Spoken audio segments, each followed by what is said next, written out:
Bien-aimés frères et sœurs, shalom. Partout dans le monde, que Dieu vous bénisse. Je suis humble, votre humble serviteur, notre frère Mvula Philippe. Aujourd'hui encore, je viens vers vous pour vous parler du Seigneur Jésus-Christ. Aujourd'hui, nous voulons parler un peu ce qui concerne le retour de notre Seigneur. Je vais lire dans les Écritures, dans le livre des Psaumes, au chapitre 89, au verset 16. Et la Bible déclare: Heureux le peuple qui connaît le son de la trompette, il marche à la clarté de sa face, ô Éternel.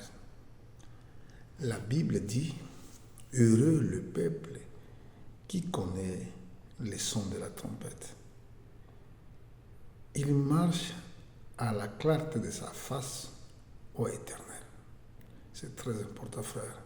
Connaître, avoir la connaissance, de comprendre les temps prophétiques. C'est très important, frère. Pourquoi nous parler de ces choses? Parce que nous savons tous, notre Seigneur Jésus-Christ vient bientôt. Il nous a promis, il est parti nous préparer une place. Après, il viendra pour venir nous chercher. Mais avant son retour, il y aura des signes prophétiques qu'à partir de ces signes-là, nous allons comprendre le temps que nous sommes en train de vivre. C'est pour cela que tout à l'heure, on a lu dans les Écritures: Heureux le peuple qui connaît les sons de la trompette. Alors, nous voulons essayer de relater petits événements ou de grands événements qui sont en train de réaliser dans notre temps. Comme la guerre qui se passe en Ukraine avec la Russie, et comme ceux qui passent maintenant à Gaza. Ça, c'est des grands signes qui prouvent que notre Seigneur vient bientôt. Il y a aussi ce qu'on y a préparé comme plan de paix pour le Moyen-Orient. Alors, qu'est-ce qu'on y prépare comme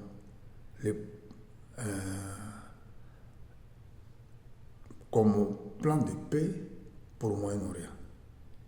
Ils disent que Israël doit abandonner les terres occupées.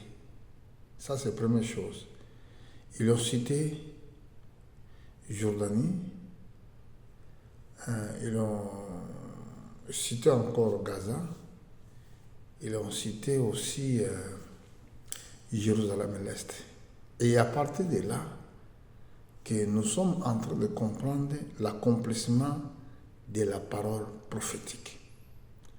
Bon, pour l'Église, Jésus ne viendra pas ou ne marchera pas sur la terre quand l'heure de son retour. Mais pour Israël, Jésus va descendre sur les montagnes de Sion, sur les montagnes des Oliviers, comme dit les Saintes Écritures. Bon, nous allons essayer de décortiquer la prophétie biblique. Pourquoi Israël, il doit rester où Dieu les a mis? Pourquoi?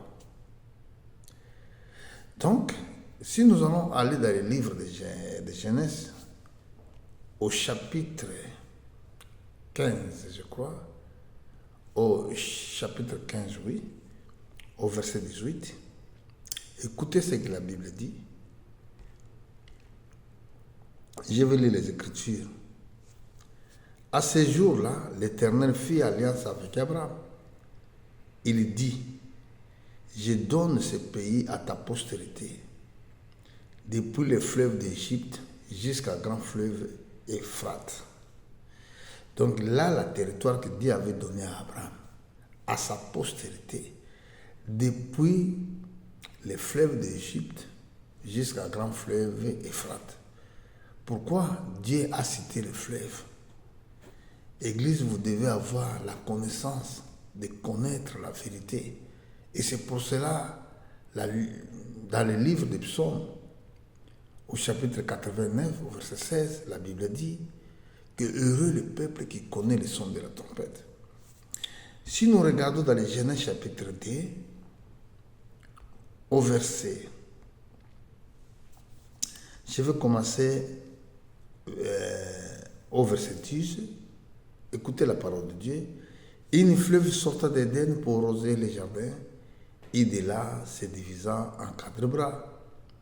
Le nom du premier est Pishon, c'est celui qui entoure tout le pays d'Avia où se trouve l'or.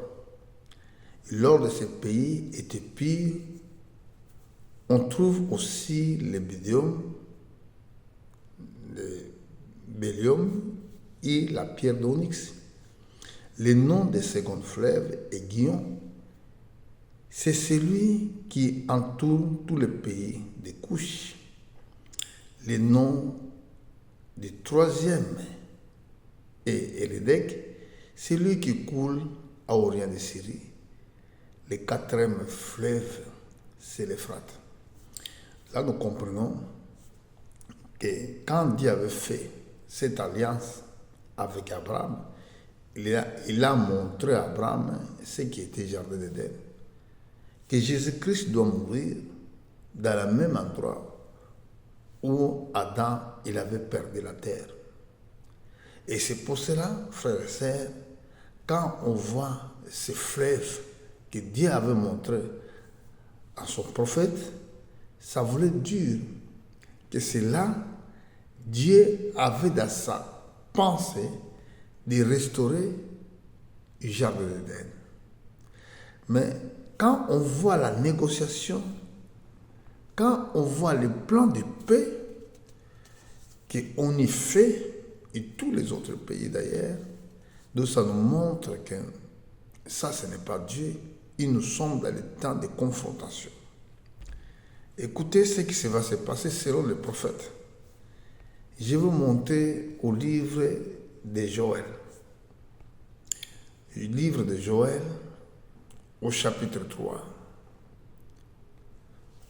Je vais commencer à lire à partir du verset 1. Et la Bible déclare, « Car voici à ce jour et à ce temps-là, quand je ramènerai les captifs de Juda et de Jérusalem, je rassemblerai toutes les nations et je les ferai descendre dans les vallées de Josaphat. Là, je entrerai en jugement avec elles au sujet de mon peuple Israël, mon héritage, qu'ils sont dispersés parmi les nations, et au sujet de mon pays, qu'ils se sont partagés. » Là, on voit le partage de la terre qui se passe au Moyen-Orient. Là, on voit la négociation. Quelle négociation? Ils disent qu'il y a une négociation de paix. Mais ce n'est pas la paix, c'est la guerre qui va être là. Quelle guerre qui va être là? C'est la 3e guerre mondiale. Parce que c'est ça que disent les Écritures. Et pendant que la 3e guerre mondiale, il est en train de se préparer, nos frères, les sœurs partout dans le monde, il faut que vous soyez vraiment attention et vous soyez attentifs dans la parole prophétique. Parce que tout ça, ça marche ensemble. Ce que nous sommes en train de voir, il est en train de marcher ensemble. Donc, Jésus-Christ vient bientôt. Quand on parle de Jésus-Christ, il viendra premièrement pour l'Église, pour prendre son épouse à l'enlèvement. Et dans la deuxième position, il viendra pour combattre à toutes les nations qui vont combattre contre Israël. Ce que disent les Écritures dans le livre de Zacharie, au chapitre 12, nous allons lire les Écritures à partir du verset 2. La Bible dit, « Voici, je ferai de Jérusalem une coupe d'étourdissement pour tout le peuple alentour, et aussi pour les Judas dans les chaises de Jérusalem. Et à ce jour-là, je ferai de Jérusalem une pierre pesante pour tout le peuple. Tous ceux qui les soulèveront seront meurtris, et toutes les nations de la terre assembleront contre elle. Voilà, ici, nous voyons le plan qu'Israël doit céder Jérusalem-l'Est. Et c'est là d'ailleurs que se trouve le temple de Salomon, il se trouve dans le Jérusalem-l'Est. Mais la Bible dit au chapitre 14, si nous allons voir ce qui va se passer dans les suites des temps, ici, nous allons voir ce que le prophète Zacharie avait prophétisé. Voici les jours de l'Éternel arrivent, et tes dépouilles seront partagées au milieu de toi. Je rassemblerai toutes les nations pour qu'ils attaquent Jérusalem. La ville sera prise, les maisons seront pillées et les femmes violées. La moitié de la ville iront en captivité, mais les restes du peuple ne seront pas exterminés dans la ville. L'Éternel paraîtra, il combattra ces nations comme il a combat au jour de la bataille. Ses pieds se poseront à ce jour sur la montagne d'Olivier qui est vis-à-vis de Jérusalem du côté d'Orient. La montagne d'Olivier sera fendra par les milliers, une à Orient et l'Occident. Il se formera une très grande vallée. Une moitié de la montagne reculera vers le septentrion et une moitié vers le midi.